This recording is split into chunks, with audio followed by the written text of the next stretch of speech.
কাল থেকে রোজা শুরু, বাজারে খেজুর ছোলায় স্বস্তি মিললেও শসা বেগুনের দাম চড়া। পুরো রমজানি বাজার মনিটরিং, জানালেন প্রেস সচিব। রমজানে বিপণী বিতান, ট্রেন লঞ্চ, বাস টার্মিনাল ঘিরে নজরদারি। রাজধানীতে চিহ্নিত সন্ত্রাসী বাহিনীর বিরুদ্ধে অল আউট অ্যাকশন ব্রিফিংয়ে ডিবি।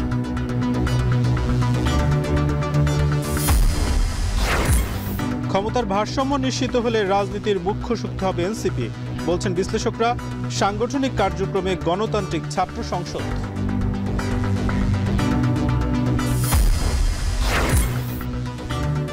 আওয়ামী লীগ নির্বাচনে আসলে তা হবে রাজনৈতিক কৌশলের ব্যর্থতা, বলছে বিএনপি। নতুন দলকে গণতন্ত্রের সপক্ষে থাকার আহ্বান। যদি আওয়ামী লীগ বাংলাদেশে আবার রাজনীতি করার সুযোগ পায়, তাহলে সেটা হবে আমাদেরই রাজনৈতিক কৌশলের ব্যর্থতা।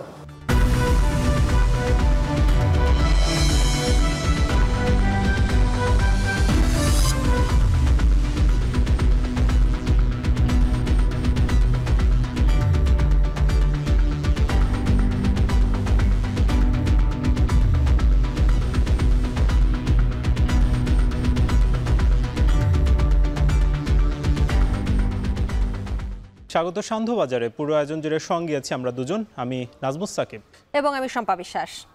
দেশের আকাশে পবিত্র রমজান মাসের চাঁদ দেখা গেছে। কাল থেকে শুরু হচ্ছে রোজা।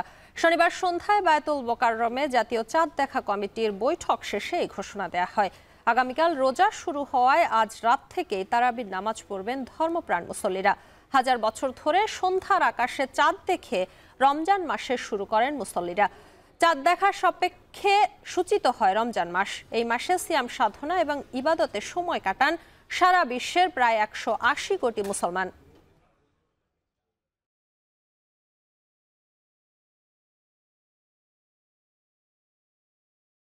রমজানের বাজারে লেবুর হালি শতক পেরিয়েছে।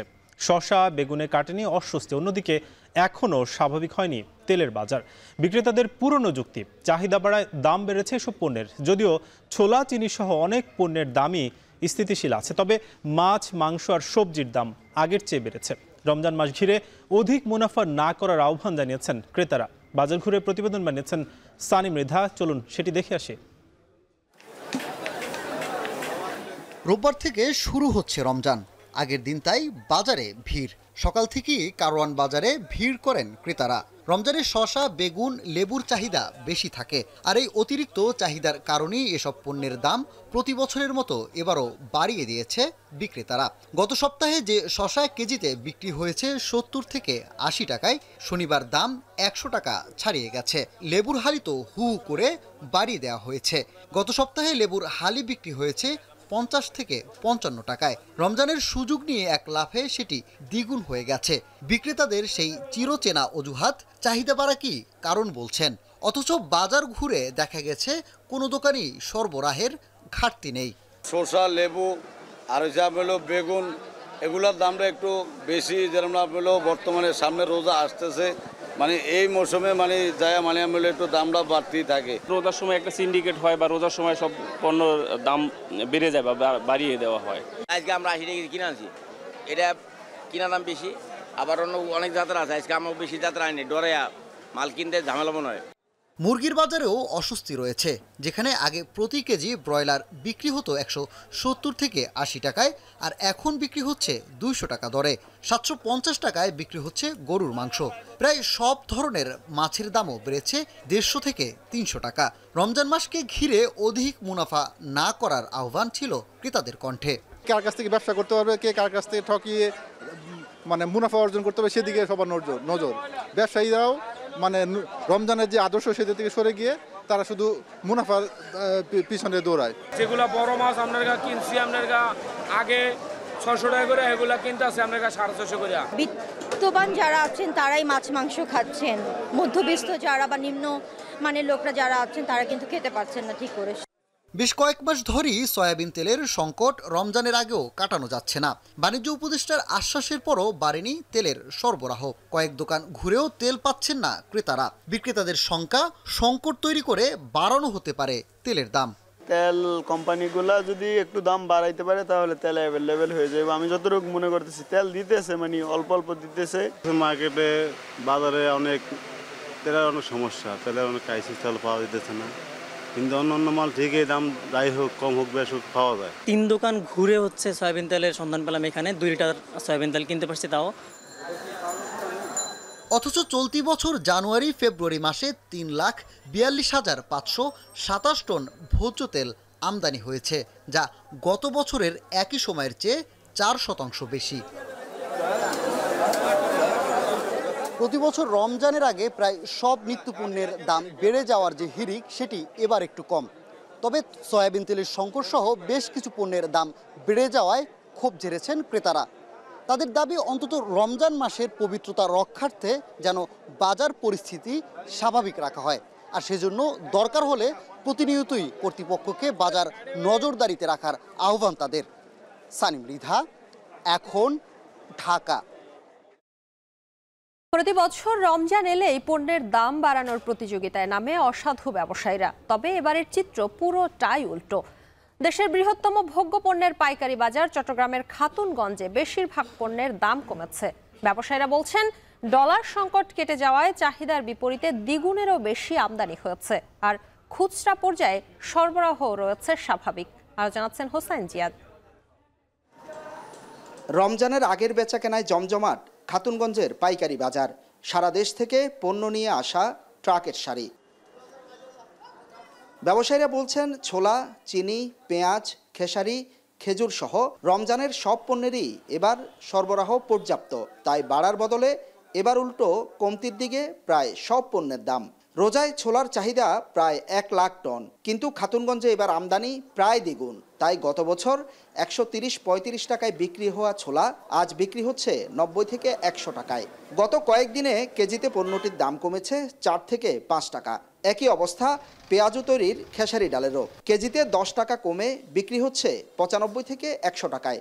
খেসারি আমদানি আছে ভালো, কিন্তু বাজার রেট কম, চাহিদাও আছে, কিন্তু মাল আমদানি বেশি হওয়ার কারণে বাজারটা একটু পড়তির দিকে। দেশে রমজানে খেজুরের চাহিদা 70 থেকে 80 হাজার টন। এবার শুল্ক কমানোয় হঠাৎ আমদানি বেড়েছে কয়েক গুণ, যার প্রভাব পড়েছে বাজারে। পাইকারিতে গত বছরের তুলনায় দাম কমেছে 30 থেকে 40%। প্রতি কেজি খেজুর বিক্রি হচ্ছে মানভেদে 300 থেকে 1200 টাকায়। হচ্ছে কি খেজুরের দাম গত বছরের তুলনায় এখন সর্বনিম্ন অবস্থায় আছে। খেজুর যথেষ্ট পরিমাণ আমদানি হয়েছে, যার কারণে কোনো প্রকার সংকট হবে না। দেশে পেঁয়াজের মৌসুম চলছে। ভারত সহ একাধিক দেশ থেকে আমদানিও প্রচুর, তবে ভরপুর মোকামে নেই বেচাকেনা। পাইকারিতে প্রতি কেজি দেশি পেঁয়াজ বিক্রি হচ্ছে 25 থেকে 40 টাকায়, আর ভারতীয় 60 টাকায়। এবছর প্রচুর পরিমাণ পেঁয়াজ, আপনার ইন্ডিয়ান পেঁয়াজ আছে, প্লাস আমাদের দেশি 2-3 রকমের, তারপর পেঁয়াজ খাচ্ছে না, বেচা বিক্রি একদম কম। ব্যবসায়ী নেতারা জানান, এবার ডলার সংকট কমে যাওয়া ও ব্যাংক মার্জিন কমার সুফল মিলেছে। রোববার বাজার আরও কমে যাবে বলে মনে করেন তারা। ছোট এবং মাঝারি যারা আমদানিকারক আছেন তারা পণ্য আমদানি করতে পারছেন, যেটি বিগত সময়ে তারা ব্যাংক কর্তৃক যে ডলার সংকটের এখানে তারা আমদানি পাননি, সেটি পাচ্ছেন এবার। সেই কারণে আমি মনে করছি যে ডলার যে সংকট ছিল সেটা অনেকাংশে কাটিয়ে গিয়েছে। তবে বাজারে কৃত্রিম সংকট চলছে সয়াবিন তেলের। ডিলার পর্যায় থেকে খুচরায় যাচ্ছে না সয়াবিন। এ নিয়ে নানা সংস্থার অভিযান চললেও অবস্থার উন্নতি হয়নি। হোসাইন জিয়াদ, এখন, চট্টগ্রাম। গাজার ধ্বংসস্তূপে স্বজনহারা ফিলিস্তিনিরা বুকে পাথর বেঁধে পবিত্র রমজানের আনুষ্ঠানিকতা শুরু করলেও সীমান্তের ওপারে মিশরে দৃশ্যপট ভিন্ন। মুসলিম বিশ্বের বেশিরভাগ দেশে শুরু হয়ে গিয়েছে সিয়াম সাধনার মাস। শুক্রবার রাতে তারাবির নামাজ আদায় এবং শেষ প্রহরে সেহরি খেয়ে রোজা শুরু করেছেন কোটি ধর্মপ্রাণ মুসলিম। বিস্তারিত জানাচ্ছেন নুজহাত কামাল। বিশ্বের সর্ববৃহৎ মুসলিম দেশ ইন্দোনেশিয়ায় রাজধানী জাকার্তার ইস্তিকলাল মসজিদে তারাবির নামাজের মধ্য দিয়ে শুরু হয় পরদিন রোজা রাখার আনুষ্ঠানিকতা। 28 কোটি জনসংখ্যার দেশটিতে 87% মুসলিমের জন্য পবিত্র রমজান শুরু হয়েছে শনিবারই। Efisiensi anggaran ini karena seperti itu kalau untuk dari masyarakat sendiri ya. Berharap tentu biar mereka juga bisa merasakan Ramadan dengan nyaman ya seperti kita. মধ্যপ্রাচ্যে যুদ্ধবিধ্বস্ত গাজা উপত্যকাতেই শুধু নয়, আতঙ্ক আর অনিশ্চয়তার মধ্যে রমজান শুরু হলো অবরুদ্ধ পশ্চিম তীর আর পূর্ব জেরুজালেমের ফিলিস্তিনিদের জন্যও। অন্যান্য বছর এ সময় বাজারে দম ফেলার জায়গা না থাকলেও এবছর তীব্র অনিরাপদ পরিস্থিতিতে বাজারে মানুষের ভিড় কম, শহরে আলোর ঝলকানি আর রমজানের সাজসজ্জাও চোখে পড়ার মতো নয়। من أجل حماية الناس من الشتاء وإن شاء الله برد الشتاء ومن أجل أن يكون إن شاء الله استقبال أكبر عدد ممكن في داخل المصليات وفي يعني تبقى يزينوا أضواء وما أضواء وهيك شغلات يعني بس هلا والله ما حدا له خلق على هذا الشيء। গাজার ধ্বংসস্তূপে স্বজনহারা ফিলিস্তিনিরা বুকে পাথর বেঁধে রমজানের আনুষ্ঠানিকতা শুরু করলেও সীমান্তের ওপারে দৃশ্যপট ভিন্ন। পবিত্র মাসটিতে উৎসব মুখর সাজে সেজেছে মিশরের সব নগরী। فطبعا المنطقه نقط تعتبر اثريه وليها بهجه وليها فرحه غير المناطق الثانيه محلات عادي اللي هو تنزل محل مش متأملين لأن بضاعتنا زي ما هي ولا رايح ولا جاي। শুক্রবার সন্ধ্যায় চাঁদ দেখা যাওয়ায় শনিবার থেকে সিয়াম সাধনা শুরু হয় মধ্যপ্রাচ্য, আমেরিকা, ইউরোপ, অস্ট্রেলিয়া, এশিয়ার দক্ষিণ পূর্বাঞ্চল সহ বিশ্বের বেশিরভাগ অঞ্চলে। সিরিয়ার রাজধানী দামেস্কে কাসিউন পর্বতের চূড়া থেকে টেলিস্কোপ দিয়ে রমজানের চাঁদ দেখেন সিরীয় জ্যোতির্বিজ্ঞান সমিতির সদস্যরা। شهر رمضان دخل فلكيا، يعني احنا مقياس دخول الشهر أن يولد الهلال قبل غروب الشمس وأن يغرب بعده، هذين الشرطين ইসলাম ধর্মে পবিত্রতম এবং হিজরি বর্ষপঞ্জির নবম মাস রমজান। নতুন চাঁদ দেখা যাওয়া থেকে রমজানের সিয়াম সাধনা শুরু, যেটি ইসলামের 5টি স্তম্ভের অন্যতম। শাওয়াল মাসের নতুন চাঁদ দেখা গেলে সমাপ্তি ঘটবে রমজানের এবং শুরু হবে মুসলিমদের সবচেয়ে বড় ধর্মীয় উৎসব ঈদ উল ফিতর। তার আগ পর্যন্ত রমজানে মাস জুড়ে সারা বিশ্বের ধর্মপ্রাণ মুসল্লিরা আল্লাহর ইবাদতের উদ্দেশ্যে দিনভর বিরত থাকবেন সব ধরনের খাবার গ্রহণ ও পানীয় পান করা থেকে। নুজহাত কামাল, এখন বিশ্ব। পুরো রমজানে দ্রব্যমূল্যের দাম সহনীয় রাখা অন্তর্বর্তী সরকারের লক্ষ্য। মাস জুড়ে বাজারে নজরদারি থাকবে বলে জানিয়েছেন প্রধান উপদেষ্টা প্রেস সচিব শফিকুল আলম। জানান, এবারে রমজানে খাদ্যপণ্যের দাম গতবারের তুলনায় সহনীয় হবে। বিকেলে রাজধানীর ফরেন সার্ভিস একাডেমিতে সংবাদ সম্মেলনে তিনি এসব কথা বলেন। নিত্য প্রয়োজনীয় ভোগ্য পণ্যের সেখানে স্পষ্ট দেখা যাচ্ছে যে গত রোজার থেকে এই রোজায় বেশিরভাগ পণ্যেরই দাম সহনীয় পর্যায়ে এসে কমেছে। পুরো রোজাতে ইন্টারিম গভর্নমেন্টের ফোকাস থাকবে দাম কিভাবে সহনীয় পর্যায়ে রাখা যায়। বোতল সয়াবিন তেলের ক্ষেত্রে আমরা এর আগেও 2-1বার দেখেছি যে মার্কেটের থেকে কেউ বলেছেন যে এটা উধাও হয়ে গেছে। তো আমরা চেষ্টা করছি যে আমাদের সর্বোচ্চ চেষ্টা আছে যে এইটার সরবরাহ যাতে এখন ঠিক পর্যায়ে আসে এবং এটা যেন সবার জন্য এটা মানে পর্যাপ্ত সরবরাহ থাকে। ইন্টারিম গভর্নমেন্ট বারবার বলেছে যে নির্বাচন এই বছরের ডিসেম্বরের মধ্যে যদি পার্টিগুলো, সব পলিটিক্যাল পার্টিগুলো মনে করে যে রিফর্ম করে তাড়াতাড়ি ইলেকশনের দিকে দেশ ধাবিত হবে, তাহলে এটা ডিসেম্বরের মধ্যে ইলেকশন হবে। আর যদি না, ওনারা পলিটিক্যাল পার্টি চান যদি আরও কিছু রিফর্ম হওয়ার পরে ইলেকশন, সেক্ষেত্রে আরও 3 মাস এটা দেরি হতে পারে। ঢাকা মহানগরের বিভিন্ন এলাকার চিহ্নিত সন্ত্রাসী বাহিনীর বিরুদ্ধে অল আউট অ্যাকশনে যাচ্ছে পুলিশের গোয়েন্দা বিভাগ ডিবি। আসন্ন রমজানেও বিশেষ অভিযান শুরুর কথা জানিয়েছে নিরাপত্তা সংস্থাটি। শনিবার এক সংবাদ সম্মেলনে কথা জানান ডিবির অতিরিক্ত পুলিশের কমিশনার রেজাউল করিম মল্লিক। তিনি বলেন, ডিবির চলমান কার্যক্রমের পাশাপাশি রমজানকে সামনে রেখে বিশেষ অভিযান শুরু হচ্ছে। এ সময় শপিং মল, ব্যাংক, বিমা, রেল স্টেশন, বাস টার্মিনাল ও সদরঘাট সহ অন্যান্য জায়গায় মানুষের উপস্থিতি বাড়ে। এসব জায়গায় কেউ যাতে নাশকতা করতে না পারে সেজন্য গোয়েন্দা নজরদারি বাড়ানো হচ্ছে। চোর, ডাকাত, ছিনতাইকারীদের বেশিরভাগ 15 থেকে 30 বছর বয়সের উল্লেখ করে তিনি বলেন, তাদের অনেকেই কিশোর গ্যাং ও বিভিন্ন অপরাধে জড়িয়ে পড়েছে। তবে ছোট বড় যে কোনো অপরাধ ও অপরাধীর ক্ষেত্রে ডিবির জিরো টলারেন্স নীতি থাকবে। রোজার সময় মানুষের কর্মযোগ্যতা বাড়ে, বিশেষ করে টাকা পয়সার লেনদেন বেশি হয়। শপিং মল, ব্যাংক, বিমাগুলোতে মানুষের ভিড় বাড়ে।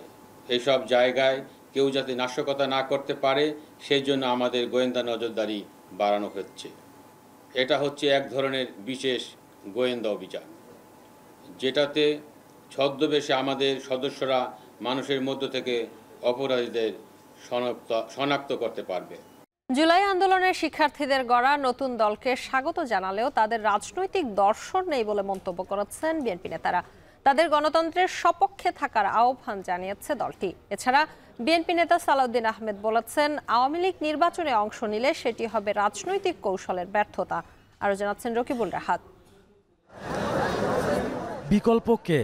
আমি, তুমি, আমরা। জুলাই গণঅভ্যুত্থানে ছাত্র জনতার আন্দোলনের স্লোগান বাস্তবায়ন হয়েছে জাতীয় নাগরিক পার্টির আবির্ভাবে।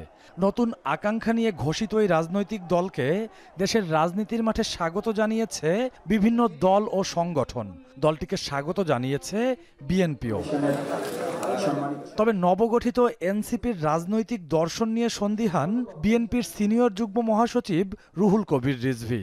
সকালে ডিপ্লোমা ইঞ্জিনিয়ার্স ইনস্টিটিউটে এক আলোচনা সভায় দলটির স্থায়ী কমিটির সদস্য সালাউদ্দিন আহমেদ বলেছেন, যারা গণপরিষদ, সেকেন্ড রিপাবলিক ও জাতীয় নির্বাচনের আগে স্থানীয় নির্বাচন বিষয় সামনে আনছে, তারা দেশকে অগণতান্ত্রিক পথে ঠেলে দিতে চায়।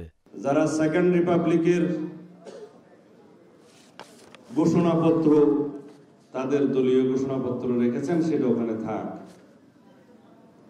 যারা গণপরিষদের মধ্য দিয়ে নতুন সংবিধান প্রণয়ন করতে চান, সেটা আপনারা যখন পারবেন করবেন।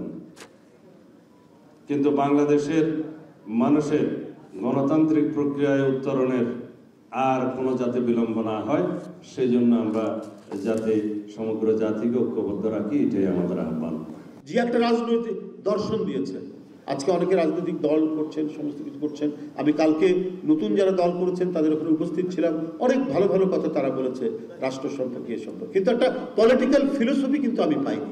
নতুন রাজনৈতিক দল নিয়ে জাতীয় প্রেস ক্লাবের সামনে এক অনুষ্ঠানে বক্তব্যে নতুন দলকে গণতন্ত্রের পক্ষে থাকার আহ্বান জানান বিএনপি চেয়ারপারসনের উপদেষ্টা জয়নুল আবদিন ফারুক। তারা যেন গণতন্ত্রের সপক্ষে যেভাবে হাসিনার বিরুদ্ধে লড়াই করেছেন, যেভাবে রক্ত দিয়ে বাংলাদেশের অধিকার প্রতিষ্ঠা করেছেন। এদিকে আরেক সমাবেশে বিএনপির দুই জ্যেষ্ঠ নেতা বলেন, যারা সরকারকে ব্যর্থ করতে চায় তারাই নির্বাচনকে পেছানোর পায়তারা করছে। দেশ, জাতীয় জনগণকে রক্ষা করার জন্য সবাইকে ঐক্যবদ্ধ থাকার আহ্বানও জানান বিএনপি নেতারা। যদি এই ক্ষেত্রে টালবাহানা করা হয় বিশেষ কোনো উদ্দেশ্যে, বিশেষ কোনো স্বার্থে, বিশেষ কোনো গোষ্ঠীর জন্য, তাহলে দেশের জন্য যে পরিণতি, যে পরিস্থিতি তৈরি হবে, সেটা খুব একটা সুখকর হবে না। আমরা এই লড়াই জারি রাখবো যে পর্যন্ত নির্বাচনী শিডিউল অ্যানাউন্স না হবে, যে পর্যন্ত নির্বাচন অনুষ্ঠিত না হবে। স্থানীয় সরকার নির্বাচন নিয়ে বুলি না ওড়ে চলতি মাসের মধ্যে জাতীয় নির্বাচনের রোডম্যাপ ঘোষণা না করলে গণতান্ত্রিক শক্তিগুলো বসে সিদ্ধান্ত নেবে বলেও হুঁশিয়ারি দিয়েছেন দেশের অন্যতম বড় দল বিএনপির নেতারা। নির্বাচিত সরকারের কাছে রকিবুল রাহাত, এখন, ঢাকা। জাতীয় নাগরিক পার্টির আত্মপ্রকাশের পর সাধারণ মানুষের প্রতিক্রিয়া, শ্রেণীর ভেদাভেদ ভুলে আগের অপরাজনীতি থেকে শিক্ষা নিয়ে কাজ করতে পারলে রাজনীতির মাঠে গ্রহণযোগ্য হয়ে উঠবে তরুণ ছাত্রদের দল। পাশাপাশি মানুষের প্রতিদিনের জীবনকে প্রাধান্য দিয়ে রাজনৈতিক কর্মসূচি বাস্তবায়ন না করতে পারলে নতুন দলের ভবিষ্যৎ নিয়েও শঙ্কা দেখছেন তারা। আর দলের অভ্যন্তরে ক্ষমতার ভারসাম্য সব ক্ষেত্রে স্বচ্ছতা নিশ্চিত হলে আগামীর রাজনীতিতে মুখ্য শক্তি হয়ে ওঠারও সম্ভাবনা দেখছেন রাজনৈতিক বিশ্লেষকরা। বিস্তারিত জাওয়াদ মাহমুদের প্রতিবেদনে। আগামীর বাংলাদেশ এক নতুন সংবিধানের মাধ্যমে পরিচালিত হবে। জুলাই বিপ্লবের মধ্য দিয়ে গড়ে ওঠা নতুন দল জাতীয় নাগরিক পার্টি সেকেন্ড রিপাবলিকের ঘোষণা দিয়ে মানিক মিয়া এভিনিউতে শুক্রবার আত্মপ্রকাশ করেছে। ক্ষমতা না জনতা, জনতা জনতা, আপোষ না সংগ্রাম, সংগ্রাম সংগ্রাম, দালালি না রাজপথ, রাজপথ রাজপথ। জুলাইয়ের আকাঙ্ক্ষাকে ধারণ করে হাজার বছরের ঐতিহাসিক পরিক্রমায় বঙ্গীয় বদ্বীপের জনগোষ্ঠী হিসেবে এক সমৃদ্ধ ও স্বকীয় সংস্কৃতি নিয়ে দলের ঘোষণাপত্র পাঠ করেন এনসিপির আহ্বায়ক নাহিদ ইসলাম। আমাদের রিপাবলিকের সাধারণ মানুষ, একমাত্র সাধারণ মানুষই হবে ক্ষমতার সর্বময় উৎস। স্বাধীনতা পরবর্তী সময়ে মানুষের রাজনৈতিক আকাঙ্ক্ষা কতটুকু বাস্তবায়ন হয়েছে তা নিয়ে সাধারণ মানুষের মাঝে আছে মতভেদ। তাই এত দলের ভিড়ে তরুণ শিক্ষার্থীদের হাতে গড়ে ওঠা দল নিয়ে জনমানুষের প্রতিক্রিয়া, শ্রেণীর ভেদ ঠেলে পূর্বের অপরাজনীতি থেকে শিক্ষা নিয়ে কাজ করলেই রাজনীতিতে গ্রহণযোগ্য হয়ে উঠবে তরুণরা। দুর্নীতি বন্ধ করতে হবে, তাদেরকে সৎ থাকতে হবে। হ্যাঁ, মানুষ তাদের কাছে এটাই আশা করতেছে যে তারা অনেস্ট থাকবে। তারা যদি টাকা পয়সা না খায়, সিনিয়র কথা যদি না শোনে, যদি দেশপ্রেমিক হয় এবং দেশের প্রতি যদি ভালোবাসা থাকে, যেভাবে ওরা দেশটা স্বাধীন করছে, ওদের পিছনে আরো মানুষ নামছে। আমাকে ছেলেমেয়েরা যদি ভালো করে তাইলে সে আমরা মনে করুন যে ভালো চলতেছে, পরিশ্রম করে চারটা ডাল ভাত খাইতেছে বা শান্তি মতো চলতেছে। আর দেখি যে লুটপাট মারামারি, এখানে একটা কাজ করতে যাবো, এখানে যায় চাঁদাবাজি করবো, তাইলে কি হইব? ভালো লোক আছে, এদের নিতে হবে, এদের নেওয়ার পরে তো আস্তে আস্তে কাজগুলো হবে। আর সবচেয়ে বড় কথা হলো সিস্টেমটা পরিবর্তন করতে হবে। মানুষের দৈনন্দিন জীবনকে প্রাধান্য দিয়ে রাজনৈতিক কর্মসূচি না করতে পারলে নতুন এ দলের ভবিষ্যৎ নিয়েও আশঙ্কা আছে সাধারণ মানুষের। শুধু তারা তাদের নিজেদের চিন্তা না করে সাধারণ জনগণের কথা যেন ভাবে। সাধারণ জনগণ কিভাবে দুটা জিনিস একটু কম দামে কিনতে পারবে, খাইতে পারবে, তাদের আয় অনুযায়ী তারা কিভাবে চলতে পারবে। যদি তারা পেশার রাজনীতি করে সেই ক্ষেত্রে কোনো মূল্যায়ন হবে না। আর দেশের জন্য রাজনীতি করে, যেই উদ্দেশ্য নিয়ে আইছে সে যদি কাজ করে অবশ্যই ভালো কিছু হবে। যদি মনে করেন আগের সরকারের মতো এখন যদি মনে করেন তারাও পথ পেয়ে যদি এটা মনে করেন মানে আগের মতোই করে, তাহলে তো তারা তো সফল হবে না। They don't know how to run a political party. So এই জিনিসটা হচ্ছে তাদেরকে অনেক বেশি সাফার করাবে। শিক্ষার্থীদের রাজনৈতিক দল নিয়ে এই রাজনৈতিক বিশ্লেষক বলছেন, নতুন দলটিতে নানামুখী মতাদর্শের সম্মিলন থাকলেও সেটি দলের অভ্যন্তরে কার্যকর করতে না পারলে হুমকিতে পড়বে দলটির ভবিষ্যৎ। সামগ্রিকভাবে এই সকল চিন্তাকে এক জায়গায় আনাকে, যেটাকে আমরা মেল্টিং পট বলি, এই মেল্টিং পট আসলে কতটুকু কাজ করবে, নাকি কিছুদিন পরে তারাই বিভিন্ন মতাদর্শের জায়গায় বিভক্তি তৈরি হয়ে যাবে। নবীন হলেও রাজনৈতিক প্রজ্ঞার পরিচয় দেওয়ার সাথে দলের ক্ষমতার ভারসাম্য ও সকল ক্ষেত্রে স্বচ্ছতা নিশ্চিত করতে পারলে আগামী দিনের রাজনীতিতে মুখ্য শক্তি হয়ে ওঠার সম্ভাবনাও দেখছেন তিনি।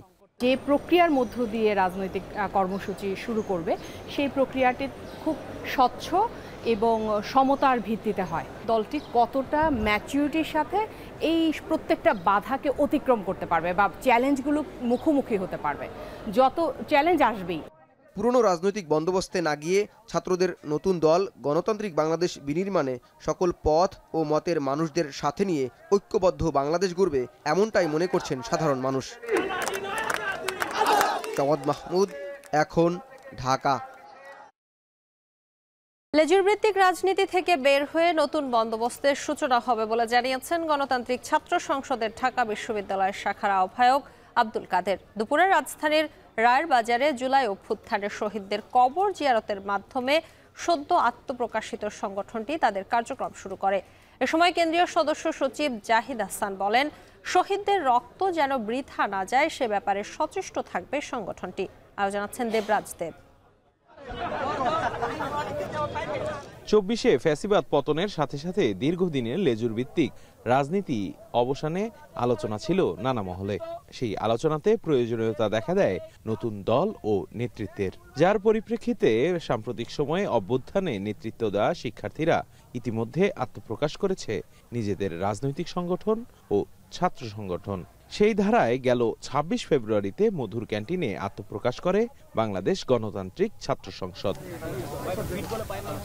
২০৫ সদস্যের সংগঠনটি শনিবার দুপুরে রায়ের বাজারে জুলাই অভ্যুত্থানে শহীদদের কবর জিয়ারতের মাধ্যমে কার্যক্রম শুরু করে সংগঠনটি। কেন্দ্রীয় ও ঢাকা বিশ্ববিদ্যালয় কমিটির সমন্বয়ে এই কর্মসূচি পালন করা হয়। এ সময় শহীদদের আত্মার মাগফিরাত কামনা করে দোয়া করেন তারা, ফুল দিয়ে জানান শ্রদ্ধা। এরপর গণমাধ্যমে কথা বলেন সংগঠনের ঢাকা বিশ্ববিদ্যালয় শাখার আহ্বায়ক আব্দুল কাদের। বলেন, লেজুর ভিত্তিক রাজনীতি থেকে বের হয়ে নতুন বন্দোবস্তে ছাত্র রাজনীতিকে আনা হবে। আহতদের সুচিকিৎসা ও সুষ্ঠু রাজনীতিতে মনোযোগের অঙ্গীকারও করেন নতুন নেতৃত্ব। নতুন ছাত্র সংগঠন নবযাত্রার শুরুর দিক থেকে প্রথম কার্য দিবসে আমরা আমাদের যে ভিত্তির কথা বলতেছি, সেই জুলাই গণ অভ্যুত্থানে শহীদদের কবর জিয়ারত করার মধ্য দিয়ে আমরা আমাদের আনুষ্ঠানিক কার্যক্রম আজকে শুরু করেছি। ক্যাম্পাস ভিত্তিক যে লেজুর ভিত্তিপনা ছিলাম, যে দাসত্বের যে কালচার ছিলাম, যে জিম্মি করে রাখার যে কালচার ছিলাম, সেই জিম্মি করে রাখার কালচারকে উপরে ফেলে দিয়ে নতুন একটা ব্যবস্থা হাজির করতে চাই। এ সময় কেন্দ্রীয় সদস্য সচিব জাহিদ আহসান বলেন, জুলাই অভ্যুত্থানে শহীদদের রক্ত বৃথা যেতে দেওয়া হবে না। শিক্ষার্থীদের অধিকার রক্ষাকে গুরুত্ব দেবে তাদের সংগঠন। জুলাই গণ অভ্যুত্থানকে ভুলে গিয়ে বাংলাদেশে আর কোনো রাজনীতি চলবে না। জুলাই গণ অভ্যুত্থানে মানুষ যে আশা আকাঙ্ক্ষা নিয়ে রাজপথে নেমে এসেছিল, সেই আশা আকাঙ্ক্ষা হতে হবে বাংলাদেশের আগামী রাজনীতির মূল ভিত্তি। কবরের পাশে দাঁড়িয়ে আমরা প্রতিজ্ঞা করছি, আমরা আগামী দিনের বাংলাদেশে জুলাই গণ অভ্যুত্থানের যে আশা আকাঙ্ক্ষা, যে দায় এবং দরদের জন্য তারা জীবন দিয়েছেন, আমরা সেটিকে প্রতিষ্ঠা করে ছাড়বো ইনশাআল্লাহ। শিক্ষার্থীদের নতুন এই সংগঠনের ভুল ত্রুটি ধরিয়ে দিয়ে সুস্থ ধারার রাজনীতি পরিচালনাতে সহযোগিতার আহ্বানও জানান ছাত্রনেতারা। দেবরাজ দেব, এখন, ঢাকা। গাজীপুরের টঙ্গীর মাজার বস্তিতে সাঁড়াশি অভিযান চালাচ্ছে যৌথ বাহিনী। সন্ধ্যা ৬টার দিকে এই অভিযান শুরু হয়েছে। অভিযান চালাচ্ছে র্যাব, পুলিশ, বিজিবি ও সেনাবাহিনীর বিপুল সংখ্যক সদস্য। সারা দেশে চলমান ছিনতাই, ডাকাতি সহ সন্ত্রাসী কার্যক্রম প্রতিরোধে এই অভিযান। এরই অংশ হিসেবে বস্তির বিভিন্ন প্রবেশমুখে অবস্থান নেন যৌথ বাহিনীর বেশ কয়েকজন সদস্য। পাশাপাশি গোপন খবরের ভিত্তিতে বিভিন্ন বাড়িতে তল্লাশি চালান তারা। এ সময় অপরাধের সাথে জড়িত সন্দেহে আটক করা হয় কয়েকজনকে।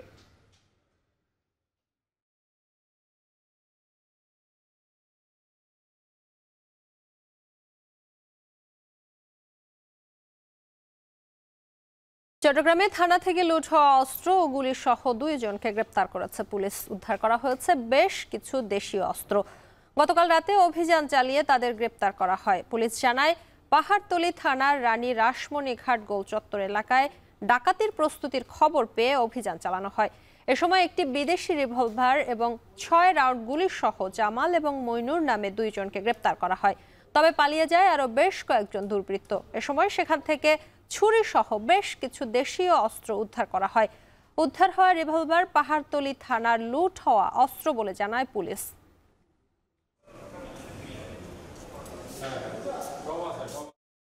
পাবনায় সড়কে গাছ ফেলে অন্তত 40টি গাড়িতে দুর্ধর্ষ ডাকাতি হয়েছে।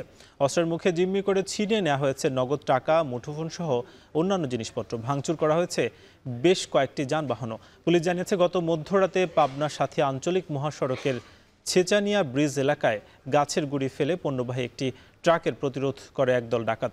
এরপর একে একে আটকায় বাস, মাইক্রোবাস, প্রাইভেট কার সহ প্রায় 40টি যানবাহন। গাড়ির দরজা খুলতে দেরি হওয়ায় বেশ কয়েকটি যানবাহনে ভাঙচুর চালায় দুর্বৃত্তরা। এ সময় পরিবহন শ্রমিক ও যাত্রীদের মারধর করে তারা। পরে অস্ত্রের মুখে জিম্মি করে লুট করা হয় মুঠোফোন ও নগদ টাকা সহ বিভিন্ন জিনিসপত্র। ডাকাতির ঘটনায় আতঙ্কিত এলাকাবাসী। আরেকবার জানো দেখা যায়, হাত দিয়ে একটু দেখান কি হয়েছিল।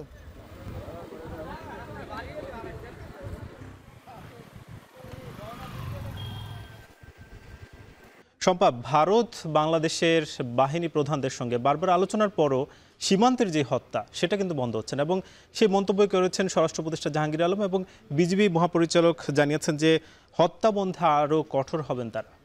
একই সঙ্গে বিজিবি মহাপরিচালক বলেছেন, কোনো উদ্দেশ্য নিয়ে সীমান্তে যদি কেউ না ঘেঁষে তাহলে আপাতত নিরাপত্তার কোনো ধরনের কোনো শঙ্কা নেই। কক্সবাজারের উখিয়ায় বিজিবির নতুন ব্যাটালিয়ন উদ্বোধনের সময় তারা এসব কথা বলেন। এ নিয়ে আমাদের হাতে একটি প্রতিবেদন রয়েছে, সহকর্মী মাঝার মাহবুবের, আমরা দেখে আসবো সেটি। মিয়ানমারের সঙ্গে বাংলাদেশের মোট 271 কিলোমিটার সীমান্তের 40 কিলোমিটার উখিয়ায়। অঞ্চলটিতে এতদিন সুরক্ষিত রাখতে সীমান্তে দায়িত্ব পালন করেছে টেকনাফ, রামু ও কক্সবাজারের একাধিক ব্যাটালিয়নের 7টি আলাদা ইউনিট। তাই সীমান্তে অস্থিরতা বাড়ায় বেশ কিছুদিন ধরেই উখিয়ায় নিজস্ব ব্যাটালিয়ন চালু করার কথা ভাবছিল বিজিবি। শনিবার কক্সবাজারে পতাকা উত্তোলনের মধ্য দিয়ে নবগঠিত উখিয়া ব্যাটালিয়ন 64 আনুষ্ঠানিকভাবে উদ্বোধন করেন স্বরাষ্ট্র উপদেষ্টা। বলেন, নতুন ব্যাটালিয়ন গঠনের ফলে উখিয়া সীমান্তে নিরাপত্তা জোরদার হবে। বিডিআর সদস্যদের শত সীমাবদ্ধতার মধ্যেই দেশের জন্য কাজ করার আহ্বান তার। 64টি বিজিবি ব্যাটালিয়নের সাথেও আরও 3টা ইউনিট এই বিজিবিতে সাথে যোগ হলো। টোটাল আজকে প্রায় 4টা ইউনিট বিজিবির সাথে যোগ হলো। এতে বিজিবির সক্ষমতা কিছুটা বৃদ্ধি পেল, কিন্তু বিজিবির সক্ষমতা আরও বাড়ানো হবে। আমরা এটা চেষ্টা করতেছি, যেহেতু আমাদের পার্শ্ববর্তী দেশের তুলনায় আমাদের বর্ডার গার্ডের স্ট্রেংথ আরও বাড়ানো দরকার। আমরা এইদিকে চেষ্টা করে যাচ্ছি। শুক্রবার ব্রাহ্মণবাড়িয়ার কসবায় বিএসএফের গুলিতে যুবক হত্যা নিয়ে প্রশ্ন করলে উপদেষ্টা বলেন, আলোচনার পরেও গুলি বন্ধ করছে না বিএসএফ। ডিজি পর্যায়ে যে সম্মেলন হয়ে গেল, ওখানেও কিন্তু এটার উপরে সবচেয়ে বেশি জোর দেওয়া হয়েছে। তারপরও কিন্তু ঘটনা ঘটে যাচ্ছে, বাট এই ঘটনাটা যেন কমায় আনা যায়, এই জন্য আমরা চেষ্টা করে যাচ্ছি। যেহেতু এইটা পুরাটা যে আমাদের হাতে তো নাই, যেহেতু হাতিয়ারটা তো ওরা ইউজ করে, এ সময় বিজিবি মহাপরিচালক বলেন, উদ্দেশ্য নিয়ে কোনো বাংলাদেশি মিয়ানমার সীমান্তে না গেলে নিরাপত্তারও কোনো ঘাটতি নেই। তবে বাংলাদেশের সঙ্গে পার্শ্ববর্তী সব দেশের সীমান্ত হত্যা বন্ধে আরও কঠোর হবে বিজিবি। আমরা আপ্রাণ চেষ্টা করছি, প্রশাসন চেষ্টা করছে, স্থানীয় সবাই চেষ্টা করছে, তারপরও কিছু কিছু ব্যক্তিকে আমরা ওই জিরো লাইন অতিক্রম করা থেকে বিরত রাখতে ব্যর্থ হচ্ছে অনেক সময়। বাট আমরা এই দুই দিকেই চেষ্টা করে যাবো। এক হলো বিএসএফ এর সাথে, আরেক হলো মানবাধিকার অর্গানাইজেশনের মাধ্যমে, তৃতীয় হলো যে কেউ যাতে ক্রস না করে। উখিয়া সীমান্তের নিরাপত্তায় কাজ করবেন জওয়ান থেকে কর্মকর্তা প্রায় 800 সদস্য। এছাড়াও একই দিনে পতাকা উত্তোলন করা হয় গার্ড পুলিশ ব্যাটালিয়ন ও ব্যাটালিয়নগুলোর ঢাকার স্টেশন সদর দপ্তর। নিরাপত্তা জোরদার করতে গাজীপুরে ডগ স্কোয়াড K9 ইউনিট অ্যান্ড ট্রেনিং সেন্টারেরও উদ্বোধন করা হয়। মাজহার মাহবুব, এখন কক্সবাজার। আরএফএল গিজারে আছে ওয়ার্ল্ড ফ্লো টেকনোলজি, যা পানি গরম করে 20% কম বিদ্যুৎ খরচে, আর একবার অন করলেই পানি গরম থাকে 24 ঘন্টা। আরএফএল গিজার, উষ্ণ পানির পরশ। ব্রাহ্মণবাড়িয়া সীমান্তে ভারতীয় সীমান্তরক্ষী বাহিনীর বিএসএফ এর গুলিতে বাংলাদেশি এক কৃষক নিহত হয়েছে। গতরাতে কসবা উপজেলার বায়েক ইউনিয়নের পুঠিয়া সীমান্ত এলাকায় এই হত্যাকাণ্ড হয়। নিহতের স্বজনরা জানায়, শুক্রবার সন্ধ্যায় স্থানীয় কৃষক আলামিনের একটি গরু সীমান্তের ওপারে চলে যায়। এ সময় গরুটি আনতে গেলে তাকে লক্ষ্য করে গুলি ছোড়ে বিএসএফ। আহত অবস্থায় তাকে উদ্ধার করে ভারতের একটি হাসপাতালে নিয়ে যাওয়া হয়। পরে রাত 9টার দিকে তাকে মৃত ঘোষণা করে চিকিৎসক। কসবা উপজেলার নির্বাহী কর্মকর্তা মোহাম্মদ সামিউল ইসলাম জানান, আমিনের মরদেহ ফিরে আনতে পতাকা বৈঠক করার আহ্বান জানিয়েছে বিজিবি।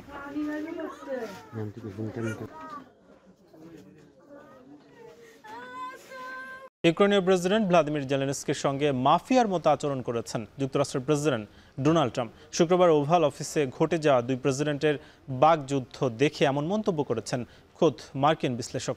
অপরদিকে ট্রাম্প অপমান করার পরও যুক্তরাষ্ট্রের প্রতি পূর্ণ সমর্থন রেখে কথা বলেছেন জেলেনস্কি। জাহানারা ভুইয়ার প্রতিবেদনে বিস্তারিত।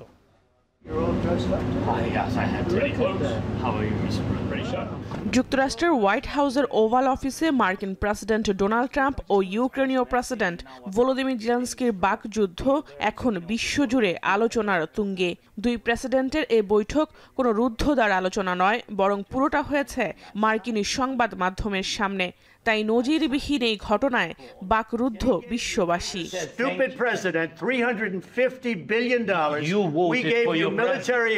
তাদের লম্বা সময়ের এই বৈঠকে শুধু যে বাকবিতণ্ডা হয়েছে তা নয়, শুরুর দিকে দুই প্রেসিডেন্টের হাস্যরস ও পরস্পরের প্রতি বিনয়ী ভাবও লক্ষ্য করা যায়। তবে যখনই ট্রাম্প জেলেনস্কিকে বারবার যুদ্ধবিরতি চুক্তির কথা বলেন, তাও আবার ইউক্রেনের নিরাপত্তা নিশ্চিত ছাড়াই, তখনই কিছুটা কঠিন ভাষায় নিজের অবস্থান স্পষ্ট করেন ইউক্রেনীয় প্রেসিডেন্ট। তার যুক্তি, রাশিয়া 25 বারের বেশি তাদের চুক্তি ভঙ্গ করেছে, তাই তাদের কথায় কোনোভাবেই বিশ্বাস করা যায় না। তাই একমাত্র উপায় হলো ইউক্রেনে মার্কিন সেনা ও এয়ার ডিফেন্স সিস্টেমের মাধ্যমে তাদের ভূখণ্ডের নিরাপত্তা দেয়া।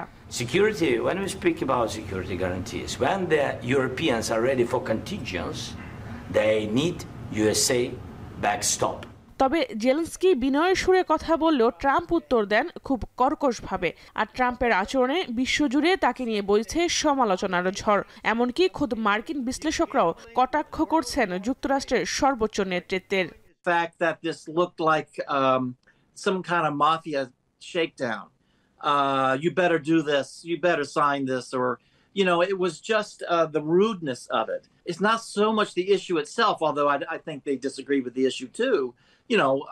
But it was really how bad the American leadership looked. Mr. President, অপরদিকে দেখা যায় মার্কিন সংবাদ মাধ্যম ফক্স নিউজকে দেয়া এক সাক্ষাৎকারে ট্রাম্পের কাছ থেকে তিক্ত ব্যবহার পাওয়ার পরও যুক্তরাষ্ট্রের প্রতি পূর্ণ সম্মান রেখে কথা বলেন ভলোদিমির জেলেনস্কি। যদিও ট্রাম্পের সঙ্গে প্রতিবাদী ভাষায় কথা বলায় অনুতপ্ত নন তিনি। I respect President and I respect American people, and if I don't know if I think that we have to be very open and very honest. You're in no position to dictate what we're going to feel. দুই দেশের প্রেসিডেন্টের কথোপকথনের এক পর্যায়ে Trump বারবারই জেলেনস্কিকে অকৃতজ্ঞ বলে সম্বোধন করছিলেন। দেখা যায় ইউক্রেনকে সহায়তা অব্যাহত রাখায় যুদ্ধ শুরুর পর এ পর্যন্ত 33 বার যুক্তরাষ্ট্রকে ধন্যবাদ জানিয়েছেন জেলেনস্কি। জাহানারা ভুইয়া, এখন বিশ্ব। এই সাথে শেষ করছি শান্ত বাজার। তবে তার আগে শিরোনামগুলো আরো একবার। কাল থেকে রোজা শুরু, বাজারে খেজুর ছোলায় স্বস্তি মিললেও শসা বেগুনের দাম চড়া। পুরো রমজানে বাজার মনিটরিং, জানালেন প্রেস সচিব। রমজানে বিপণী বিতান, ট্রেন, লঞ্চ, বাস টার্মিনাল ঘিরে নজরদারি। রাজধানীতে চিহ্নিত সন্ত্রাসী বাহিনীর বিরুদ্ধে অল আউট অ্যাকশন ব্রিফিংয়ে ডিবি।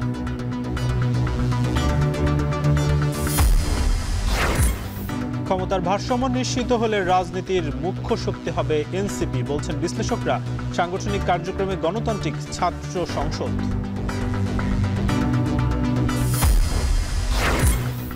আওয়ামী লীগ নির্বাচনে আসলে তা হবে রাজনৈতিক কৌশলের ব্যর্থতা, বলছে বিএনপি। নতুন দলকে গণতন্ত্রের সপক্ষে থাকার আহ্বান। যদি আওয়ামী লীগ বাংলাদেশে আবার রাজনীতি করার সুযোগ পায়, তাহলে সেটা হবে আমাদেরই রাজনৈতিক কৌশলের ব্যর্থতা। শেষ করছি শান্তবাজার। এখন টেলিভিশন ওয়েবসাইটে দেখতে ভিজিট করুন www.ekhon.tv। এছাড়া ফেসবুকে যুক্ত হন facebook.com/tv.ekhon। এছাড়া ইউটিউবে যুক্ত হতে পারেন youtube.com/c/ekhon tv।